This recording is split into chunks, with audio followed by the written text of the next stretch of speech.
You know that feeling when you bump into an idea that's just so different, so completely new, that your old words just, well, they fail you. Hmm. Like imagine trying to explain a smartphone to someone, say from the 1800s. You might start with, it's like a talking telegraph. Right, or maybe a tiny moving picture box. Exactly, but how totally inadequate is that? Laughably misleading, really. You're stretching those familiar words like to their absolute limit, and you still miss the whole revolutionary point. Yeah. That feeling, that kind of intellectual whiplash, is what one really brilliant mind called radical novelty. Hey everyone, welcome to Computer Science Tech Papers Summary. I'm Alex. I'm Jordan. And I'm always hunting for those stories, those ideas in tech that just completely flip how we think about things. And I'm here to help us sort of unpack the logic, the structure, and connect the dots in the research that really shapes our digital world. Today, we're diving deep, really deep. We are. Into an absolutely legendary essay from computer science history on the cruelty of really teaching computing science. It was written back in 1988 by the late, great Edsger Dijkstra. Okay, 1988. I can almost hear some of you thinking, hang on, that's ancient history in tech terms. Why dig that up now? That's a fair question. But here's the thing.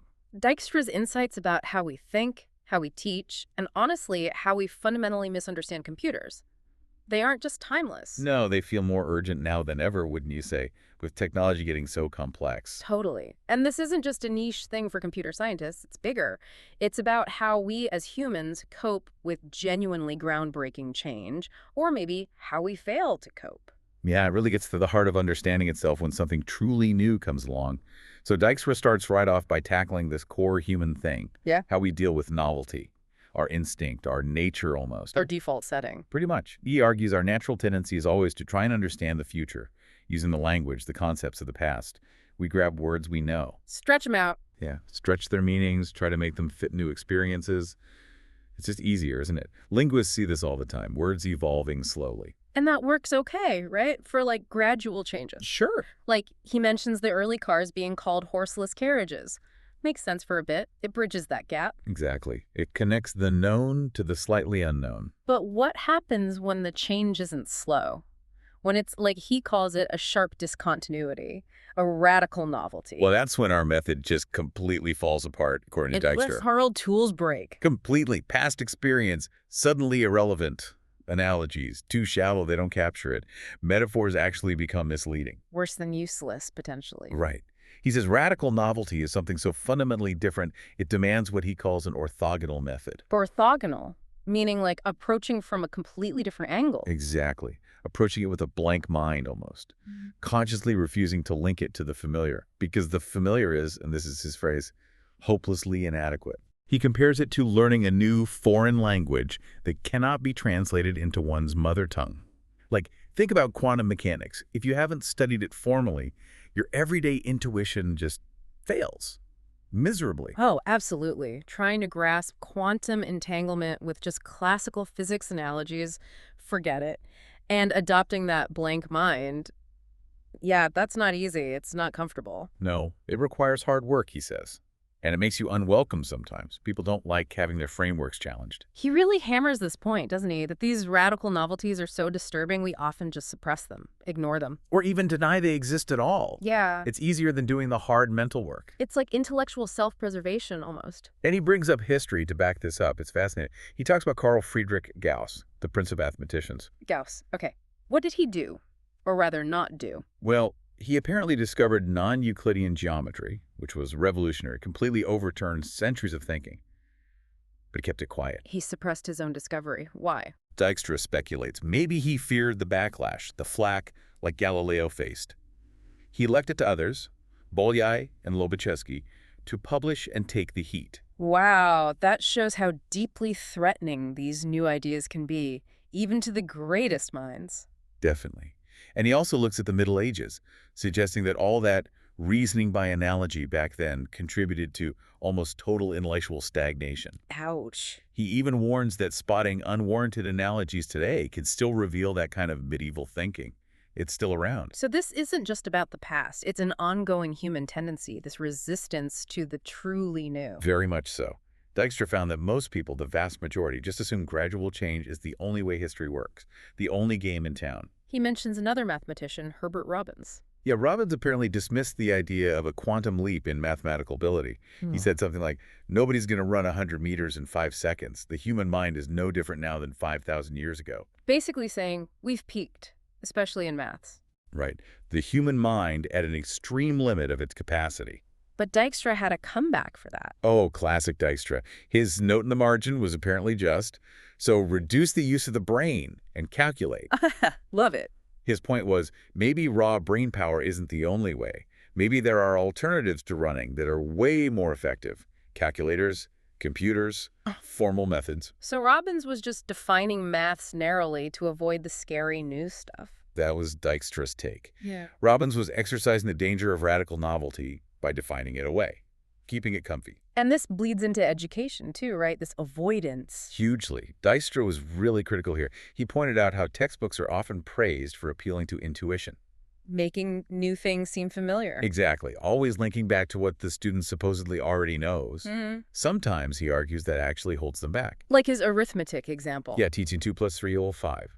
He says, instead of just presenting the abstract concept, we disguise plus as and use apples and pears. Tangible things. But not, say, percentages or electrons. Those are out, he says. Too abstract initially. It continues at university, 2 different calculus courses for physicists versus architects versus business majors, all dressed up with field-specific examples. Trying to make it feel relevant, but maybe losing the core abstraction. That's his fear. The underlying message seems to be, it's fine as long as the student doesn't realize they're learning something really new. Which he calls a serious shortcoming. It fails to prepare us for the future, for the genuinely new things coming down the line. He even tells that chilling story about King Ferdinand visiting a university. Oh, yeah. And the rector proudly tells the king, "Far be from us, sire, the dangerous novelty of thinking." Yikes. That's, I win. wow, a powerful statement on intellectual inertia. Okay, so that resistance to novelty is deeply ingrained. Right. Which brings us right to why this 1988 essay feels so current. Right. Because Dijkstra says science and technology have now shown themselves expert at inflicting radical novelties upon us. He mentions things like relativity, quantum mechanics, The atom bomb, the pill. game changers. And he notes how poorly leaders and the public often grasp these things. Because they are radical shifts, not just small tweaks. Exactly. And this leads directly to his core thesis about computers. He states, flat out, automatic computers represent a radical novelty. Not just an improvement, but something fundamentally new. Yes. And he says only by seeing them that way can we cut through all the nonsense, the misconceptions, and the mythology surrounding them. But he goes further, right? He says it's not just one radical novelty. That's the kicker. He argues computers embody 2 radical novelties. 2, okay, double trouble. Which makes them doubly hard for our analogy-loving brains to really get a handle on. Yeah. This paper basically says, wake up and face the weirdness, because ignoring it is causing huge problems. Okay, 2 radical novelties. Let's unpack the first one. He talks about scale, right? Raw power and unprecedented scale. How is this different from, say, building a pyramid or managing an empire? Those were complex too. That's a good question.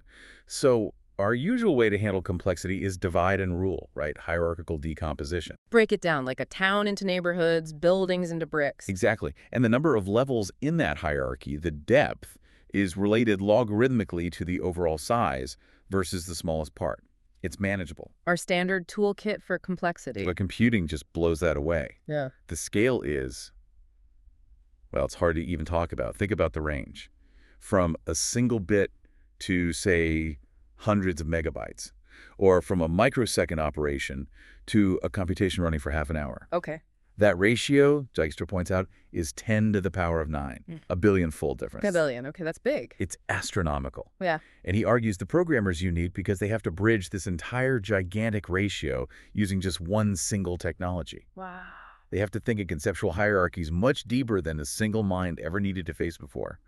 Compared to this, he says, even complex mathematical theories are almost flat. So it's not just more complex, it's a fundamentally different kind of complexity because of that depth, that scale. Precisely. That sheer depth breaks our usual hierarchical coping mechanisms. So when someone says a computer is just a faster cash register, like Dijkstra mentions, He calls that analogy ridiculously shallow. it completely misses this first radical novelty of scale.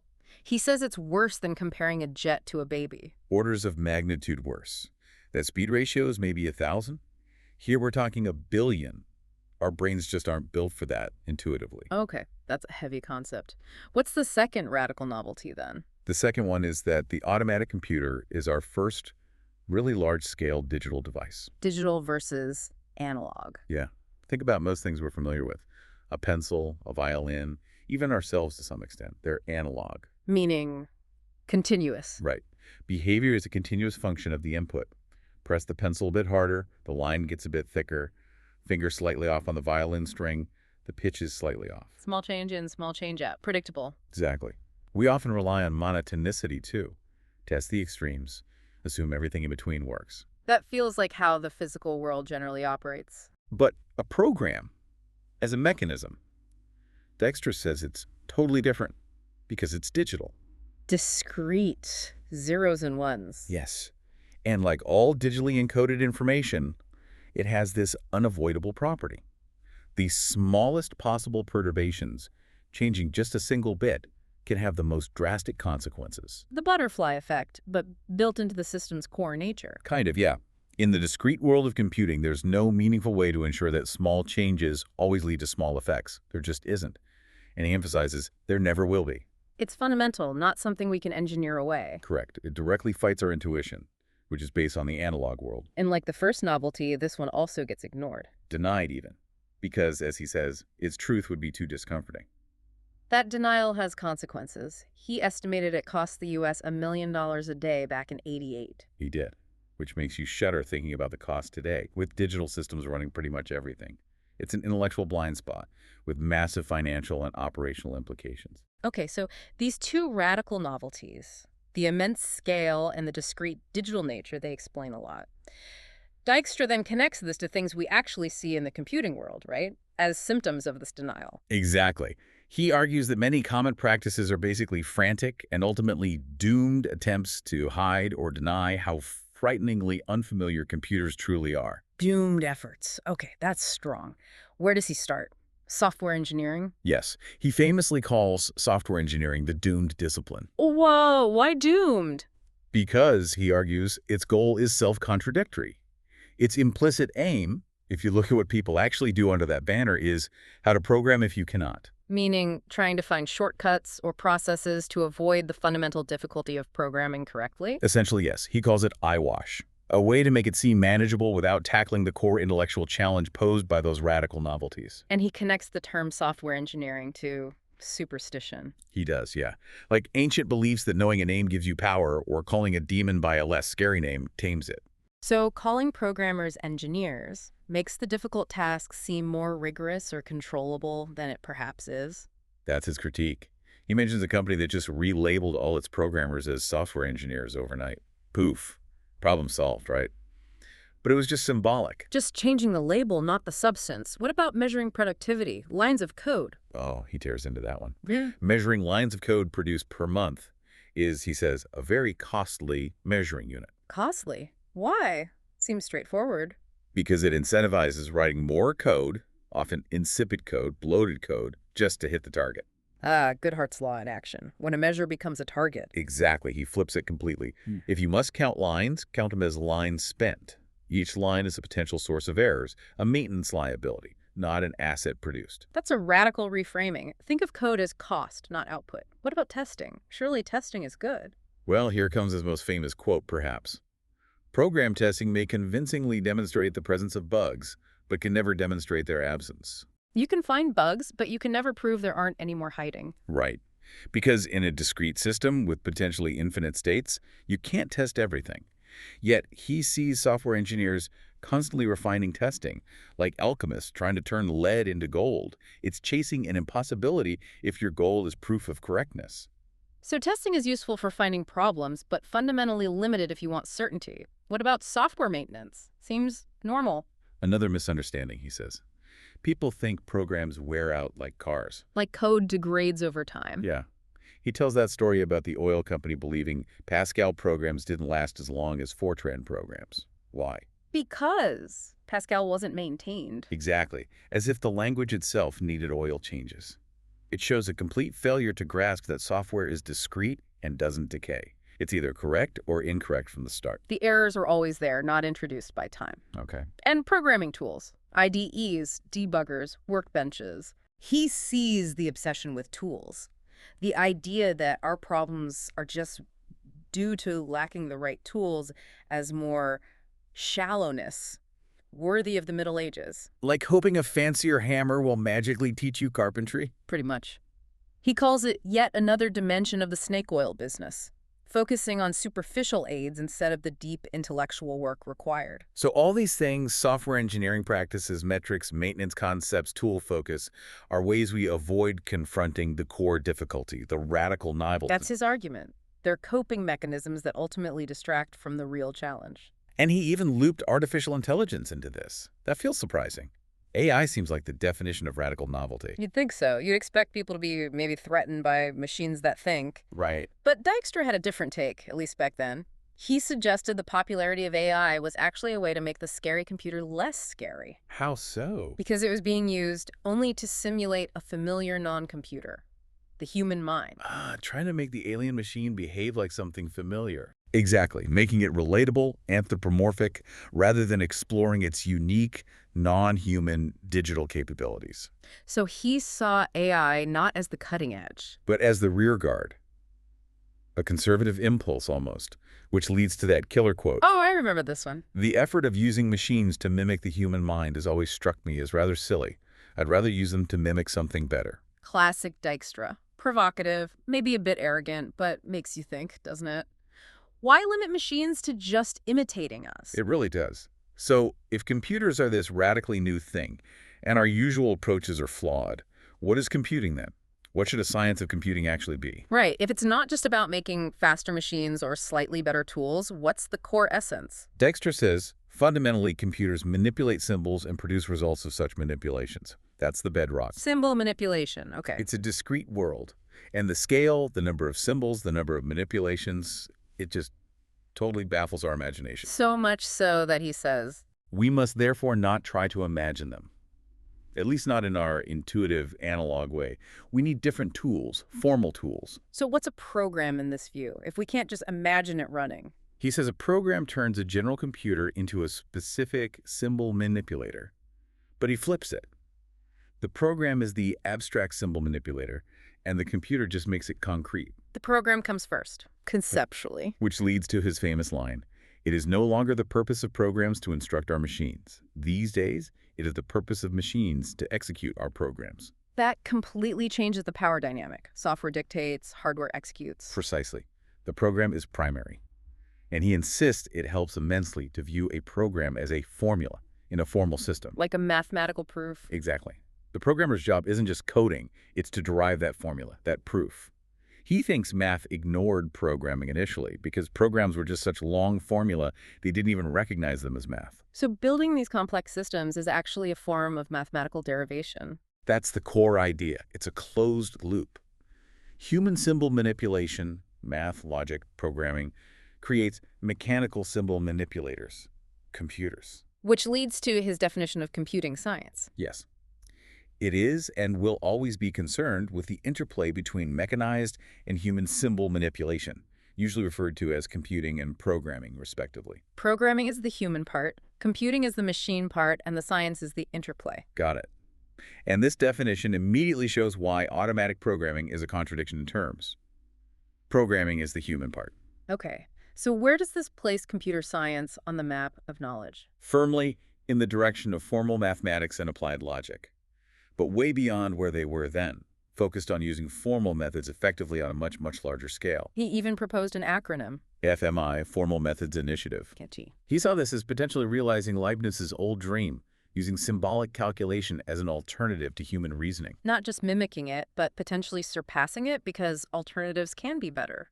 Exactly. A very ambitious vision for the field. Ambitious, and definitely not one everyone embraced, I imagine. Oh, far from it. He lists all the groups who push back, sometimes quite strongly. Like who? Well, the traditional mathematicians who maybe preferred to think Leibniz's dream was impossible. Keep their turf pure. Then the business community. They were sold computers as making things easier, not creating harder, more abstract problems. They wanted plug-and-play solutions, not formal proofs. Right. Then you have the compulsive programmer types, the stereotype of the hacker who thinks one clever idea and frantic coding should make them rich, bypassing the hard intellectual work. The move fast and break things crowd versus the prove it correct first crowd. Kind of. Also, computer engineers focusing only on hardware speeds, ignoring the software complexity. The military, using computers for the illusion of automatic safety. Even soft sciences enjoying computing as an interdisciplinary playground, maybe wary of too much formalism. And crucially, the educational establishment. The universities and colleges, why were they resistant? He suggests they feared that if they had to teach rigorous formal math to CS students, they may as well close their schools. A pretty damning view of their willingness to teach difficult subjects. Wow. So lots of vested interest in keeping computing. Well, maybe less rigorous, less mathematical. That seems to be his assessment. Which brings us to the really hairy part, education. Yeah, he was pretty pessimistic about where university education was headed, wasn't he? He really was. He pointed out that educational policy isn't really driven by science, but what's best for understanding the subject. Not by. Extra scientific circumstances, what students expect, what parents want, what employers demand now, how the university sees its role. Is it job training for today or intellectual equipping for the next 50 years? That tension is still huge today. Train for the current tools or teach fundamental principles. Exactly. Yeah. And his foggy crystal ball back then showed a pretty depressing picture. He predicted universities would keep lacking courage, keep misguiding students, and keep calling each next stage of infantilization of the curriculum educational progress. Calling watering down progress. Ouch. That's bleak. And a key part of this failure in education, connects back to something he called operational reasoning, which he saw as a huge waste of effort. Yes. Operational reasoning is basically thinking about how a program executes step by step in your head or on a machine. Which sounds like how most people think about code. It often is. But Dijkstra argues it's incredibly inefficient, especially for complex systems. If you want to prove something about all possible runs of a program, which is what correctness means, thinking about individual runs one by one is hopeless. Was trying to prove something about all integers by checking 1, then 2, then 3. They'll never finish. Exactly. Efficient arguments work with the definition of the set, not the individual elements. And he uses that brilliant chessboard example to illustrate this. Ah, the dominoes on the damaged chessboard. Remind us how that goes. Okay, 8x8 board, remove 2 opposite corners. Can you tile the remaining 62 squares with 31 and 1x2 dominoes? Intuition might say maybe. 62 is divisible by 2. Right. Trying all combinations, the operational approach is insanely hard. The brute force way. But the elegant proof uses the definition, the properties of the board. Color it like a chessboard. Black and white squares. Each domino must cover 1 white and 1 black square. So 31 dominoes would cover 31 white and 31 black. Okay. But the damaged board, figure Q. Since opposite corners are the same color, removing them leaves an unequal number of white and black squares, like 30 white and 32 black, or vice versa. Ah, so it's impossible to cover with dominoes because you can't match the colors equally. Precisely. A short, powerful argument based on the properties of the definition, not by simulating the placements. It's orders of magnitude better. And that's the kind of reasoning we should apply to programs. That's his point. A program specification is a statement about all possible computations. We can't check them all operationally. So we need to reason about the program text itself, its formal properties, just like we reasoned about the chessboard's coloring? Exactly.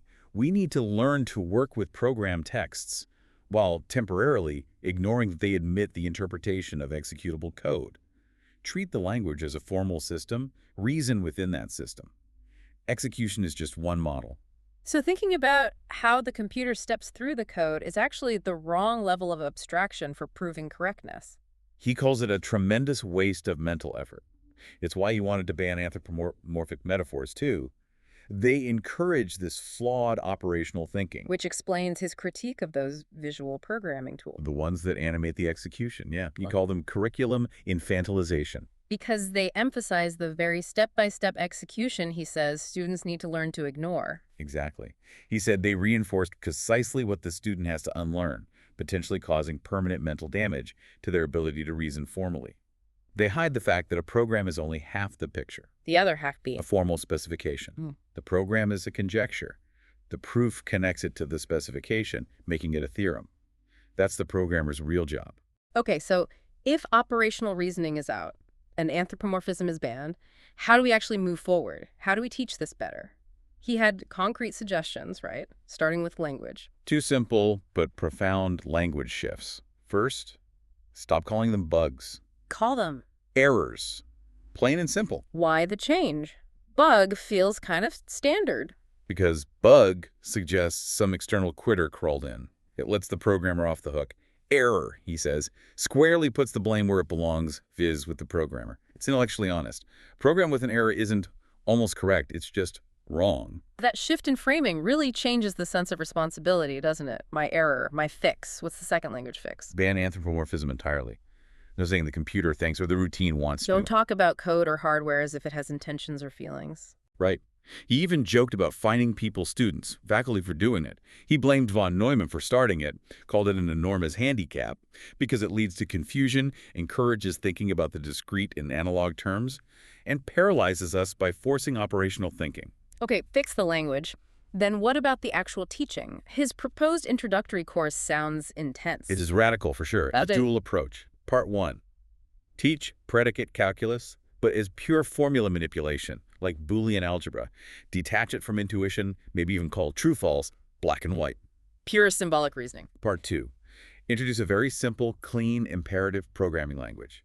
Skip, assignment, blocks, loops, conditionals. Minimal data types. And the absolute key is? Semantics are defined only by proof rules. From day one, the task is, given a formal specification, derive a program and a formal proof that the program meets the spec. Proof and program, hand in hand. Always. And the masterstroke to enforce this focus on proof over execution. Don't implement the language. Exactly. No compiler, no running the code. Protect students from the temptation to test their programs. Forces them to rely on formal reasoning. The message is crystal clear. This is primarily a course in formal mathematics applied to computation. Wow. Naturally, this proposal met with resistance. I can only imagine what were the main objections he shot down, the kites that won't fly. First one, Dijkstra is out of touch with the real world. Standard critique for academics, his reply. Basically. The real world's problems are the ones you're left with when you refuse to use effective solutions. I know the real world, and that's why I'm proposing this. Ouch. Okay, point taken. Objection 2. It's too difficult for college freshmen. Unrealistic. The kids these days can't handle rigor argument. Pretty much. His counter. Proven wrong. Ooh. He states that courses like this have been successfully taught to hundreds of freshmen annually since the early 80s. The evidence existed. People just didn't want to believe it. So it was possible. What about the emotional side? Wouldn't it just frustrate students, be educationally irresponsible? That was the third objection. His response was that, yes, initially it feels totally alien. Like nothing they've done before. But the rules are few and simple. Soon, they realize they're mastering a tool that gives them incredible intellectual power, far surpassing wildest dreams. It becomes exciting, empowering. So the initial difficulty gives way to a profound sense of mastery and a new way of thinking. That's the idea. He found it one of the joys of life, to teach it, seeing students gain this justified degree of confidence and acquire a radically novel dimension to their intellectual culture within months. That's what education should be about, right? Opening up new worlds. Absolutely. And he connects it back to the university's role. He says universities shouldn't fear teaching radical novelties. It's their calling to welcome them. Why is that so important? He sees it as a main safeguard against dictatorships, whether political, scientific, or corporate. Challenging established norms, teaching critical novel thinking that's fundamental to a free and evolving society. What a powerful note to end on. Okay, so let's try and wrap our heads around this. We've gone deep into Dijkstra's critique. He argues computers aren't just faster tools, they're fundamentally different radical novelties because of their scale and their digital nature. Right. And our failure to grasp this, our clinging to old analogies and intuitive operational thinking, leads to flawed approaches in software engineering, metrics, even things like AI, and especially education. His solution, a radical shift. Embrace computing as a formal mathematical discipline. Use formal methods, demand proofs of correctness, clean up our language-banished bugs and anthropomorphism, and teach this rigorous approach from the very beginning, even if it means not running the code initially. It's about intellectual honesty, facing the true nature of computation, however demanding that might be, rather than settling for comfortable illusions and superficial fixes. So the provocative thought for everyone listening today, maybe. Dijkstra's essay forces us to ask, Where else in our lives, in our work, are we using yesterday's vocabulary for tomorrow's reality? Yeah. What radical novelties might we be ignoring or misinterpreting right now just because understanding them requires that hard work, that blank mind approach? What would it really mean to embrace the truly unfamiliar instead of just trying to make it fit into our old, comfortable boxes? Lots to think about. Definitely. Thanks for joining us on the Step Dive.